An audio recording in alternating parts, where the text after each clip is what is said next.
बिस्मिल्लाहिर्रहमानिर्रहीम। दोस्तों साथियों, डॉक्टर शबीर चौधरी की तरफ से आप सबको अस्सलाम वालेकुम and very good evening from myself and my guest Usman Kiani साहब। जनाब उस्मान कियानी साहब UKPNP के बरतानिया जोन के साबिक सदर हैं, बल्कि कई बार सदर के ओहदे पर ये फायद रहे, बड़े एक्टिविस्ट भी हैं और ये तो नहीं कहूँगा कि ये मुल्क रियाज का मुकाबला करते हैं, लेकिन कम से कम UKPNP के ये भी एक बिजनेस टाइकून है। उस्मान कियानी साहब, welcome to the show. Thank you जनाब, थैंक यू डॉक्टर साहब। अच्छा उस्मान कियानी साहब, स्ट्रेट टू द पॉइंट, सीधी सी बात करना चाहता हूँ मैं। भाई UKPNP ने एक और कामयाबी हासिल की है। उन्होंने extremism and violence and its impact on societies के नाम से एक इंटरनेशनल कॉन्फ्रेंस ऑर्गेनाइज की ब्रिटिश पार्लियामेंट में 3 मई को, सॉरी जी यानी पिछले हफ्ते हुई, ठीक है, जी, 15 लास्ट मंडे को 15 थी, को, ठीक है जी। 15 को। जी जी अच्छा, तो मैं तो बीमारी की वजह से जहाँ पर हूँ वहाँ से नहीं आ सका, ठीक है। जी और मैं समझता हूँ कि मैंने मिस किया। बहुत कामयाब है ना ये शो था, जिसमें काफ़ी मेंबरान पार्लियामेंट ने शिरकत की और आप उसमें मौजूद थे और आपकी अपनी भी कंट्रीब्यूशन है इसमें। तो सबसे पहले तो आपको और जितने भी ज़ुमा हैं UKPNP के मेंबरान से लेकर टॉप जो लीडरशिप है, सबको हमारी तरफ से मुबारकबाद। तो आप जनाब ये बताएं कि आपने वहाँ पर क्या देखा, क्या क्या माहौल था और क्या अचीवमेंट है। Floor is yours. सबसे पहले थैंक यू डॉक्टर साहब, आपका बहुत शुक्रिया, आपने मुझे वक्त दिया और अपने ख्यालात आपके नाजरीन के साथ शेयर करने का आपने मौका दिया। सबसे पहले तो मैं अपनी तरफ से और अपने दोस्तों की तरफ से आपके लिए दुआगो हैं कि आपकी सेहत बहुत ख़राब रही, और ये तमाम दोस्तों को पता है कि आपकी हेल्थ जो इश्यूज़ थे उसकी वजह से आप हॉस्पिटलाइज़ भी रहे और बड़ी मुश्किल से आपने रिकवर किया, और अल्हम्दुलिल्लाह अभी आप काफ़ी बेहतर हैं। तो हम दुआ करते हैं कि अल्लाह आपको मज़ीद सेहत वाली लंबी बहुत ज़िंदगी मेहरबानी, आपकी बहुत कर दे। मेहरबानी। तो आते हैं आपकी तरफ से जो क्वेश्चन किया गया है कि जो ब्रिटिश पार्लियामेंट के अंदर जो UKPNP ने जो कॉन्फ्रेंस ऑर्गेनाइज की थी, ये कॉन्फ्रेंस है पिछले 2-3 महीने पहले से इसके ऊपर काम किया गया था। शौकत कश्मीरी साहब और फिर जो हमारे बरतानिया के अंदर UKPNP के जो लीडर्स हैं, सरदार तारिक साहब, राजा सरफराज साहब, अमजद यूसुफ साहब, जमील साहब और तमाम दोस्त, मतलब है कि हमने मिलके इस हवाले से जो है तो हमने कोशिश की। तो देखिए डॉक्टर साहब, बात ये है कि ये जो कॉन्फ्रेंस हुई है इसके हवाले से आपने कहा कि बहुत अच्छा शो और बहुत अच्छी सक्सेस कॉन्फ्रेंस थी। तो मैं ये समझता हूँ कि United Kashmir People's National Party जो है तो वो डे फर्स्ट से आपको पता है कि हम एक पीसफुल स्ट्रगल कर रहे हैं अपने अपने मादरे वतन के लिए, अपने लोगों के लिए। साउथ एशिया के अंदर पीस के हवाले से UKPNP का एक बहुत बड़ा कंट्रीब्यूशन है। उसमें शौकत कश्मीरी साहब जो है तो अपनी सारी ज़िंदगी ऑलमोस्ट जो है तो वो स्ट्रगल के अंदर दे चुके हैं, और उसमें आप भी एक मैं ये बात करूँ तो अच्छा नहीं कि आप आपकी भी एक बहुत लॉन्ग स्ट्रगल है कश्मीर के हवाले से, पीसफुल स्ट्रगल के हवाले से। तो ये जो कॉन्फ्रेंस थी इस वक़्त देखिए डॉक्टर साहब कि पूरी दुनिया के अंदर जो बदलती हुई सूरत-ए-हाल है, इंतहाई जो है तो मैं ये समझता हूँ कि ये कहना गलत नहीं होगा कि जो वर्ल्ड है ये one of the most danger era के ऊपर आके खड़ी हो गई है। तो इस बदलती हुई सूरत-हाल के अंदर जैसे आप देख सकते हैं कि फ़लस्तीन के अंदर जो मामलात चल रहे हैं, फिर जो है तो साउथ एशिया के अंदर जो मामलात हो रहे हैं, तो ये तो यूक्रेन के अंदर जो जंग लगी हुई है, ये तमाम चीज़ें, तो इस हवाले से मैं ये समझता हूँ कि ये UKPNP की ये बहुत बड़ी सक्सेस है कि बरतानिया जैसे मुल्क के अंदर बरतानिया का आपको पता है कि एक इम्पोर्टेंट रोल रहा है। वो एक बहुत बड़ा अंपायर रहा ये 100 डेढ़ 100 साल तक, फिर उसके बाद ये वहाँ से आए और उनकी पार्टिकुलर रिस्पॉन्सिबिलिटी भी थी इस खित्ते के हवाले से। तो ये पहली बार हुआ कि UKPNP की कोशिशों की वजह से मैं ये समझता हूँ कि हमारे जो 7-8 MPs जो हैं तो उन्होंने इस कॉन्फ्रेंस में शिरकत की, और सबसे बढ़ के मैं ये समझता हूँ कि जर्मी कोरबाइन, आपको पता है कि जर्मी कोरबाइन जो है तो वो खाली एक MP नहीं है या एक्स लेबर लीडर ही नहीं नहीं उसको काउंट किया जाता, बल्कि जर्मी कोरबाइन लेफ्ट की के अंदर एक बहुत बड़ी सोच, थिंक थिंक टैंक के तौर पे पूरी दुनिया के अंदर वो जाना जाता है। एक तो मजबूत जर्मी आवाज, कौर एक मजबूत आवाज है। मजबूत आवाज, मतलब लेफ्ट की मूवमेंट का एक बहुत बड़ा वो नाम है, एक सोच का नाम है बेसिकली। तो उनका हमारी कॉन्फ्रेंस में आना, एज खुद आप ये कह सकते हैं कि एक बहुत बड़ा सक्सेस था। और उसके बाद जो है तो मैंने पहली बार ये देखा कि इससे पहले भी आपको पता है कि हम बरतानिया के पार्लियामेंट के अंदर हम कॉन्फ्रेंसें करवाते रहे, उनमें शिरकतें करते रहे, दीगर पॉलिटिकल पार्टीज भी ये कॉन्फ्रेंसें करती रहीं, लेकिन most of the time more और लेस मतलब है तमाम एमपी जो थे वो जो हमेशा ये कहते थे कि देखें ये हिंदुस्तान और पाकिस्तान का जो है ये कोई बायलैटरल मामला है, तो हम आपकी सपोर्ट करेंगे, हम कश्मीरियों के सेल्फ डिटर्मिनेशन की सपोर्ट करते हैं, लेकिन ये इसमें हिंदुस्तान और पाकिस्तान का जो है तो उनको उनको आपस में बैठ के बात करनी चाहिए। लेकिन ये फर्स्ट टाइम ये हुआ है कि देखें United Kashmir People's National Party तो डे फर्स्ट से ये कहती है कि ये कोई बायलैटरल इशू नहीं है, ये एक इंटरनेशनल मसला है, ये कश्मीरियों के बुनियादी हुकूक का सवाल है, और हम अपने reunification of United state of Kashmir की हम हमेशा बात करते रहे। और फर्स्ट टाइम जो है तो हमारी पार्टी की, हमारी लीडरशिप की कोशिशों की वजह से, तमाम दोस्तों की कोशिशों की वजह से, बरतानिया के 7-8 जो मेंबर पार्लियामेंट थे, उन्होंने ये बात तस्लीम की कि ये कोई हिंदुस्तान का या पाकिस्तान का कोई बायलैटरल इशू नहीं है, ये इंटरनेशनल इशू है, और according to the United Nation resolution कश्मीरियों को वो हक दिया जाना चाहिए, और कश्मीरी जो हैं वो इसके मेन फ्रीक हैं, वो मेन पार्टीज़ हैं। तो मैं ये समझता हूँ कि इस बदलती हुई सूरत-हाल के अंदर पूरी द वर्ल्ड तनाज़ुर के अंदर अगर बरतानी पार्लियामेंट के अंदर ये अगर ये आवाज़ यूके पीएनपी के प्लेटफ़ॉर्म से बरतानिया के एमपीज़ ने की है, तो एज़ खुद ये एक बहुत बड़ा सक्सेस है और एक बहुत बड़ी पेशरफ्त है कश्मीर के हवाले से, तो और जो हम उम्मीद एक बात करते हैं। है, पिछले साल भी हमने कॉन्फ्रेंस कराई थी, उसमें भी मेंबरान पार्लियामेंट आए थे, लेकिन मैं समझता हूँ कि जिस तरीके से इस बार यानी जो मेंबरान पार्लियामेंट है जिस तरीके से वो खुलकर बोले हैं, तो पहले तो वो जी, जी। ये कहते हमारी बात करते थे, वो ये भी कहते थे कि मसले को हल होना चाहिए, पीसफुल हल होना चाहिए, लेकिन इस पर उन्होंने वाज़ेह तौर पर कह दिया कि ये इंडिया पाकिस्तान का मसला नहीं है, भाई इन बेसिक फ्रीक जो हैं वो जम्मू कश्मीर के लोग हैं, वो फैसला करें। देखिए डॉक्टर साहब, इसीलिए मैं ये कहता हूँ कि ये हमारी पार्टी की, ये हमारी पार्टी के लोगों की, हमारी पार्टी की लीडरशिप की, शौकत कश्मीरी साहब, आप जैसे लीडरों की काविश है, मेहनत है, स्ट्रगल है, और उसके बाद ये जो बड़ी कामयाबी है, ये आप ये समझ सकते हैं कि ये इंटरनेशनल ताकतों का एक पॉलिसी शिफ्ट के तौर पे भी आप इसे देख सकते हैं कि It's a major जो है। policy. Yes, in a way, yes, you're right. जब जब मेरे फॉरेन ऑफिस में मेरा बड़ा अच्छा तरीका आता था, ब्रिटिश फॉरेन ऑफिस में जाया करते थे, तो हमेशा वो कहते थे कि नहीं ये इंडिया पाकिस्तान का मसला है, वो दोनों बैठकर इस मसले को हल करें। तो ये वाज़ेह शिफ्ट है कि इस बार कह रहे हैं कि ये जम्मू कश्मीर के लोगों का मसला है, उनको इसमें बेसिक होना चाहिए, फैसला करना चाहिए। उस्मान कैनी साहब, आर यू देयर? अच्छा, उस्मान कैनी साहब किसी वजह से मेरे ख्याल में, हाँ, उस्मान कैनी साहब आ गए। अच्छा भाई, मैं ये कह रहा हूँ कि जब इससे पहले कॉन्फ्रेंसें होती रही हैं और मैं खुद फॉरेन ऑफिस के साथ बड़ा करीब से मैंने उनके साथ काम किया, तो लेकिन वो यही कहा करते थे कि हमें आपके मामला ठीक है, आप जानते हैं, और आपकी पॉलिसी क्या है, आप पीसफुल स्ट्रगल कर रहे हैं, लेकिन वो ये साथ एम्फोसाइज करते थे कि हम समझते हैं कि इंडिया और पाकिस्तान जो है ना, इसके बारे में वो फैसला करेंगे, और हम दोनों को अर्ज करते हैं, उनको असरार करते हैं कि वो जम्मू कश्मीर के लोगों का या ये इस मसले को हल करने की कोशिश करें, लेकिन वो बार-बार ये कहते थे कि it's a matter between India and Pakistan. तो ये इसमें जी, पॉलिसी शिफ्ट है कि उन्होंने कहा है कि ये उन दोनों का मसला नहीं है, बेसिक फ्रीक जो है वो जम्मू कश्मीर के लोग हैं।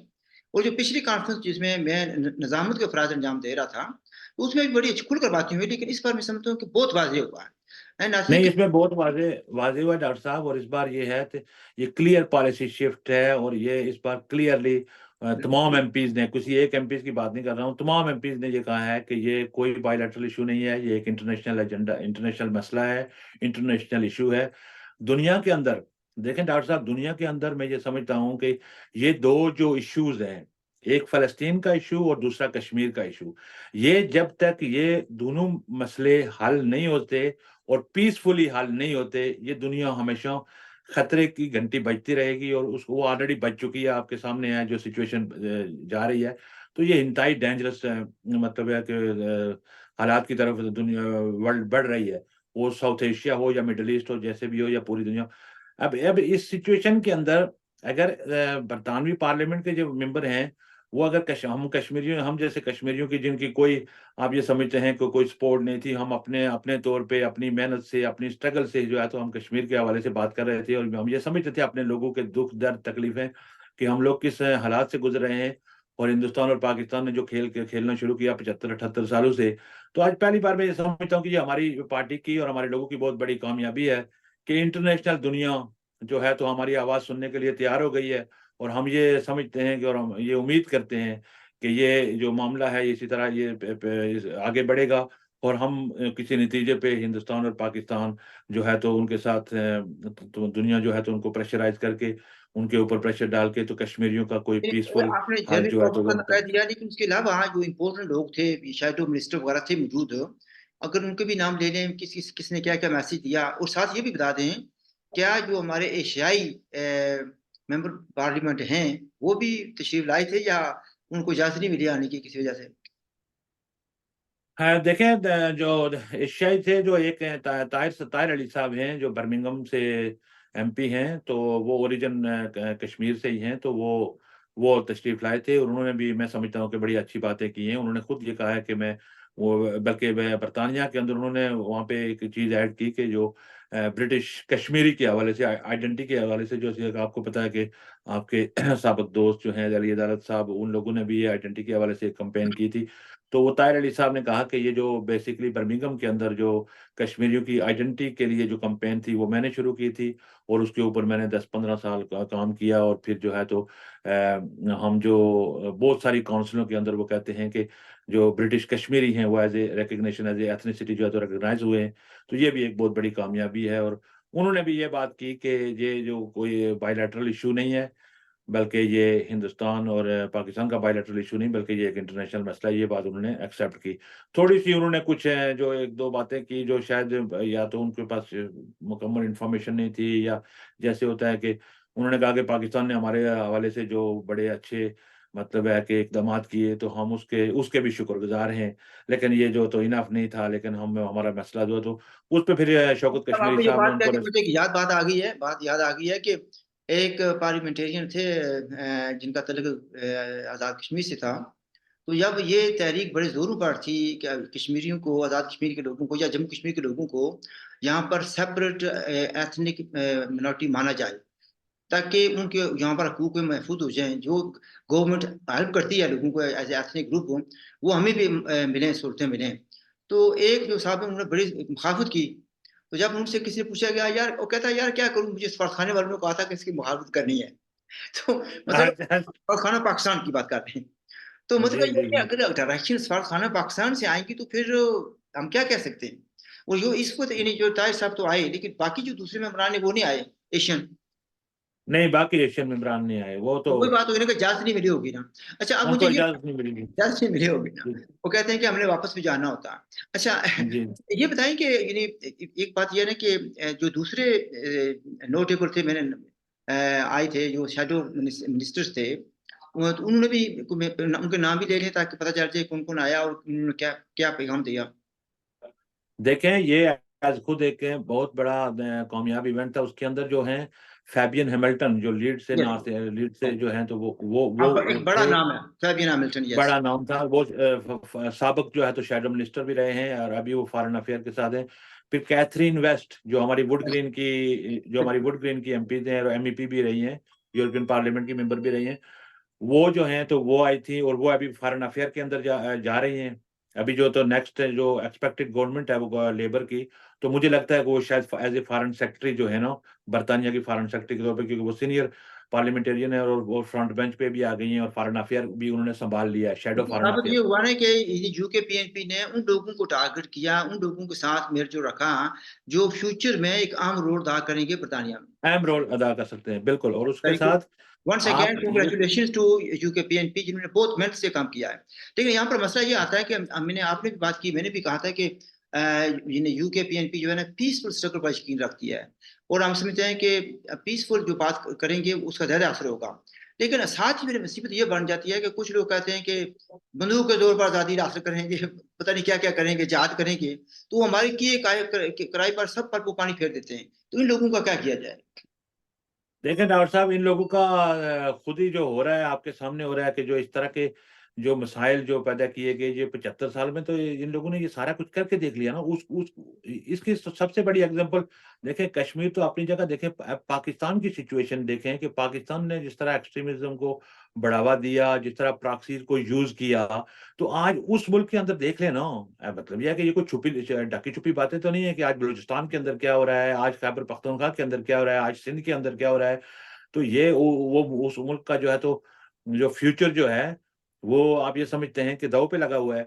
अब ये जो इस तरह की आप देखें, हमारी कामयाबी ये है कि शौकत कश्मीरी साहब को फैबियन हैमिल्टन ने अभी लीड्स में जो प्रोग्राम था वहां पे पीस अवार्ड दिया। उनको मतलब ये है कि वहाँ पीस अवार्ड दिया गया, उनको अप्रिशिएट किया गया कि आप लोगों ने एक जो है तो पीसफुल स्ट्रगल और अपने ये किस जगह हुआ है? ये लीड्स में आज से दो दिन लीड्स के मकाम पे फैबियन हैमिल्टन साहब ने जो है ना, जो एमपी है वहां के, उन्होंने पीस अवार्ड शौकत साहब को दिया।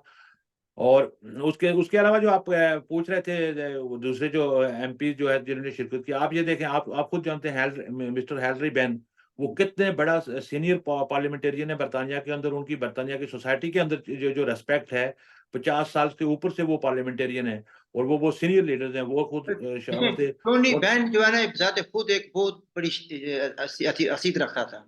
उसका बेटा हाँ, जो आएगा उसका नाम तो होगा, उसका काम तो होगा। बहुत नाम है, हाँ, सही बात है, क्यों और डाल। फिर रिचर्ड बैर्गन जिन्होंने होस्ट की थी कॉन्फ्रेंस, रिचर्ड बैर्गन वो भी जो बहुत एक्टिव, और उन्होंने बहुत अप्रिशिएट किया, और उन्होंने, हम उनके भी शुक्रगुजार हैं रिचर्ड बैर्गन साहब के कि उन्होंने हमें ये प्लेटफॉर्म मुहैया किया। तो ये तमाम जो एमपीज थे, आप ये कहते हैं कि उनका बहुत ही पॉजिटिव रोल था कश्मीर के हवाले से। और ये फर्स्ट टाइम, मैं to be honest with you, कि मैं आपको पता है 18-20 साल से मैं भी यहाँ बरतानिया के अंदर पॉलिटिक्स कर रहा हूँ। पूरी दुनिया में हम जाते रहे, जेनीवा में जाते रहे, यूरोप के अंदर, कनाडा, अमेरिका, सब जगह देखी। लेकिन ये पहली बार हुआ है कि जिस तरीके से यूके पीएनपी की आवाज पे जो है तो बरतानवी पार्लियामेंट के जो मेंबर हैं, उन्होंने कश्मीरियों की आवाज में आवाज मिला के हमें ये यकीन दिलाया कि वो हर फोरम पे, फ्यूचर में हर जगह पे जो है तो वो हमारी सपोर्ट करेंगे। और पीसफुल सोल्यूशन कश्मीर के हवाले से उन्होंने कहा कि हम इसकी बिल्कुल भरपूर तौर पे हमायत करेंगे, और आपका जो बुनियादी फंडामेंटल जो राइट है, जो बुनियादी हक है, उसके लिए वो हर जगह पे आवाज उठाएंगे। अच्छा, क्या साहब, ये लोग जो कहते हैं कि बंदूक के जोर पर हमने आज़ादी हासिल करनी है, और पता नहीं क्या क्या बातें करते हैं, और साथ ये भी कहते हैं कि ये एक रिलीजियस मसला है। इन्हें उसको मजहबी टच जो है ना, इमरान खान को मशहूर मजहबी टच, ये उस तरीके से हर मसले को मजहबी टच देना चाहते हैं।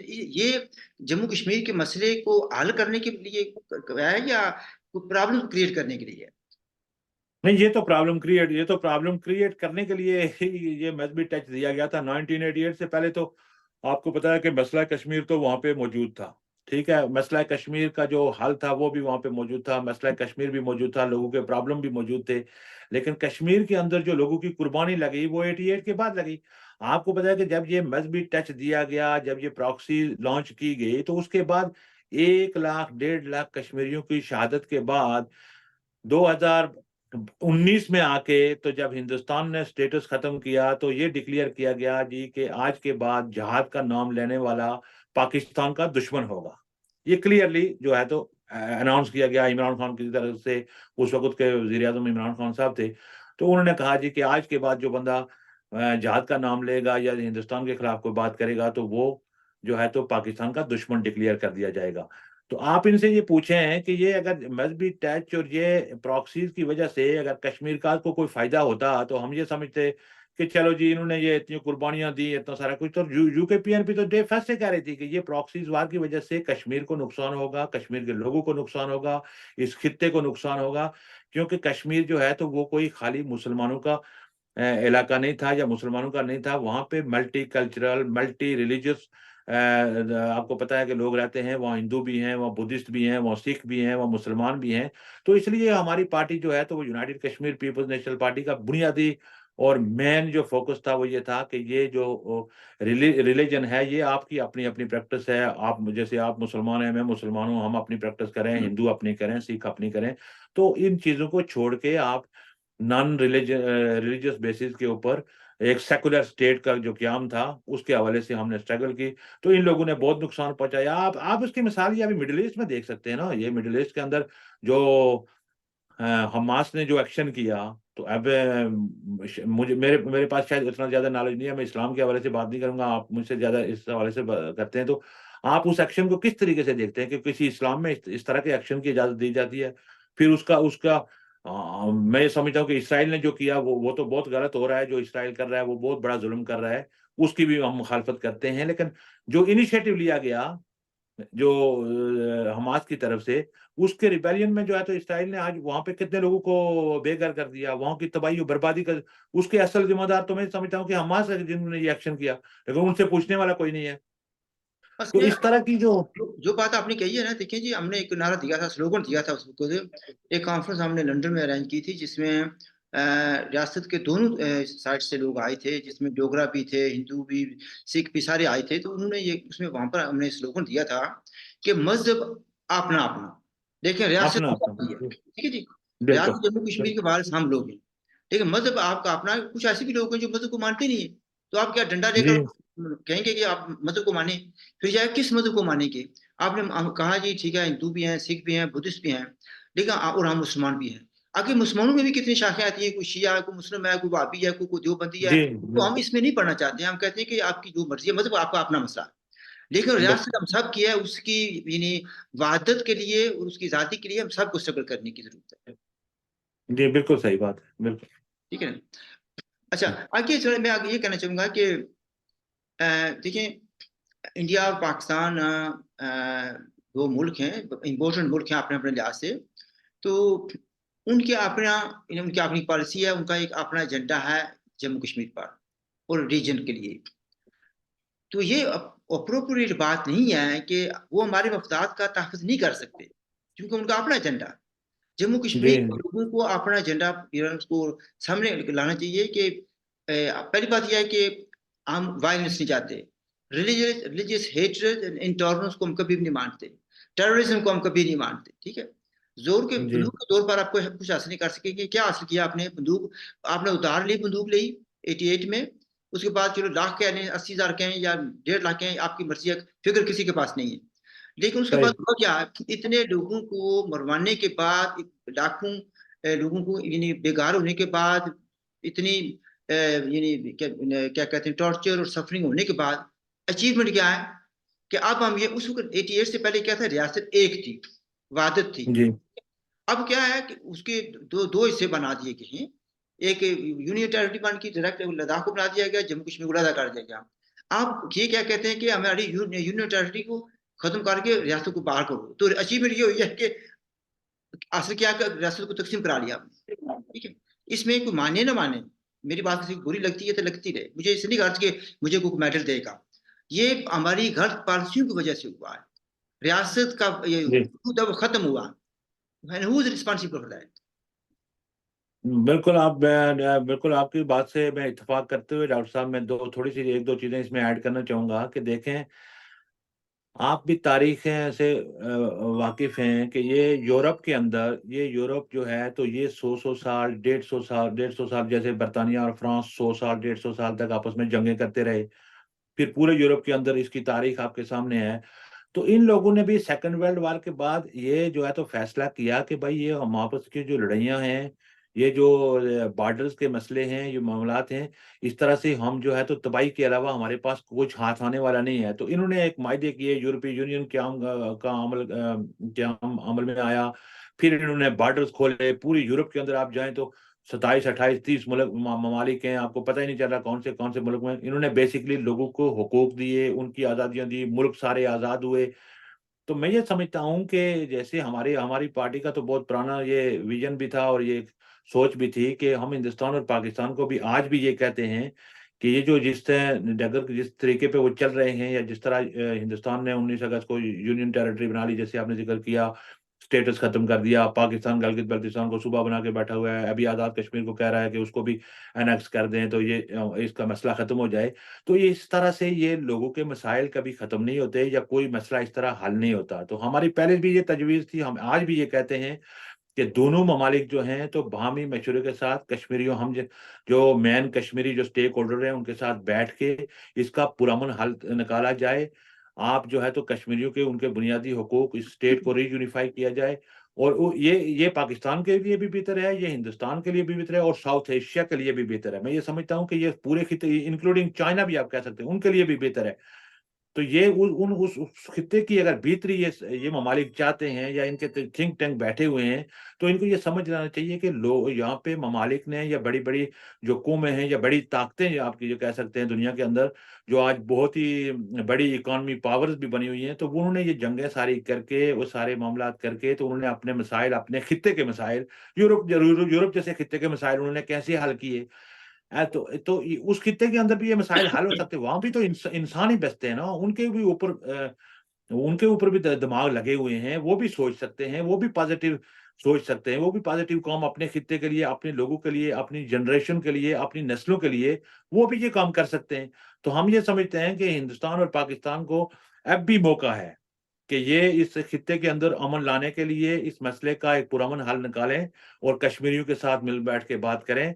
जो मेन स्टेक होल्डर हैं, ये आपस में अपने तौर पे यूनिलैटरल डिसीजन लेने से ये मसला कभी भी हल नहीं होगा और ये उस खित्ते के लिए हमेशा जो है तो एक खतरे की घंटी की तरह रहेगा इनके लिए।